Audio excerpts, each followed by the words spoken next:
Hello दोस्तों, कैसे हैं आप। राधे राधे। बच्चों, आज मैं आपको सुनाने जा रही हूँ गुरु भक्त आरुणि की कहानी। उम्मीद करती हूँ आपको अच्छी लगेगी। तो शुरू करते हैं। वर्षा ऋतु का समय है। आकाश में बादल छाए हैं।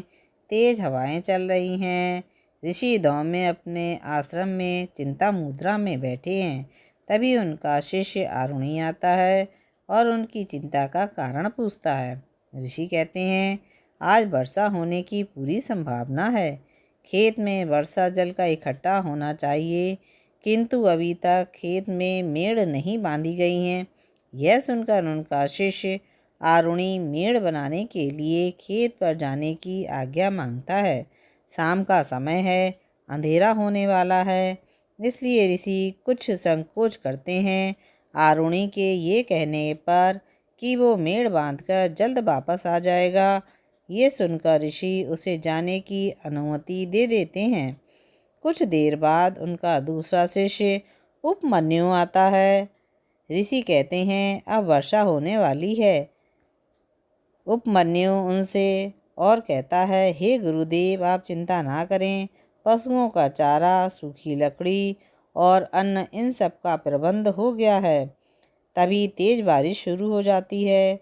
ऋषि अत्यंत चिंतित होकर कहते हैं, उपमन्यु, अंधेरा भी हो गया है और तेज बारिश भी शुरू हो गई है, किंतु आरुणि अभी तक नहीं लौटा।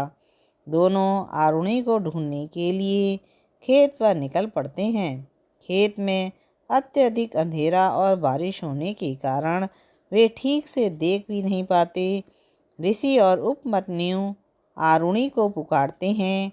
आरुणि जवाब देता है कि वो उत्तर दिशा में है।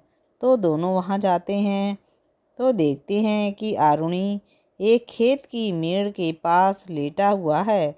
पूछने पर वह आरुणि बताता है कि अगर वह ऐसा नहीं करता तो खेत की सारी मिट्टी बह जाती। धारा का प्रवाह रोकने के लिए वह स्वयं मेड़ बनकर लेट गया। यदि मेड़ नहीं बनती तो धान नहीं होता और आश्रम में अन्न का अभाव हो जाता। ऋषि ये देखकर गदगद हो जाते हैं और आरुणि को गले लगा लेते हैं। फिर तीनों आश्रम की ओर लौटते हैं। बच्चों, आपको मेरी कहानी कैसी लगी?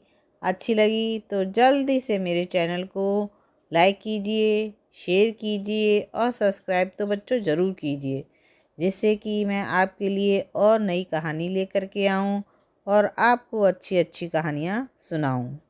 फिर मिलेंगे नई कहानी के साथ। राधे राधे।